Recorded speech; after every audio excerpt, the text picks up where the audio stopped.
এখানে যারা আগত মুসল্লি যারা রয়েছেন, যারা শরীফ ওসমান হাদির জানাজা পড়ার জন্য মূলত এসেছেন, আপনারা জানেন এর আগেও আমি জানিয়েছিলাম যে 11টা 40 মিনিটের দিকে এই সংসদ ভবনের দক্ষিণ প্লাজার যে প্রাঙ্গণ সেটি খুলে দেওয়া হয় এবং উন্মুক্ত চত্বর খুলে দেওয়ার সাথে সাথে এখানে অনেক মানুষ প্রবেশ করে এবং এই মুহূর্তে আর 40 মিনিটের মতো সময় আছে জানাজা পড়ানোর জন্য।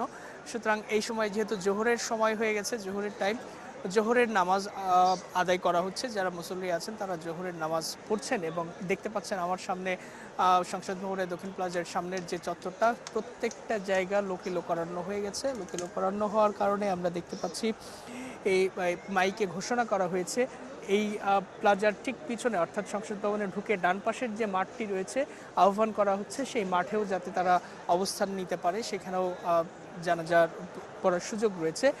এর বাইরে মানিক মিয়া এভিনিউর যে রাস্তা বা প্রধান সড়ক, সেই প্রধান সড়কে মিছিল নিয়ে এখন পর্যন্ত সাধারণ মানুষ, বিভিন্ন শ্রেণী পেশা, বিভিন্ন বয়সী মানুষ তারা এসে জড়ো হচ্ছেন এবং তারা আসছেন। বলা যায় যে মানুষের স্রোত এসে মিলিত হয়েছে আজকে এই মানিক মিয়া এভিনিউতে।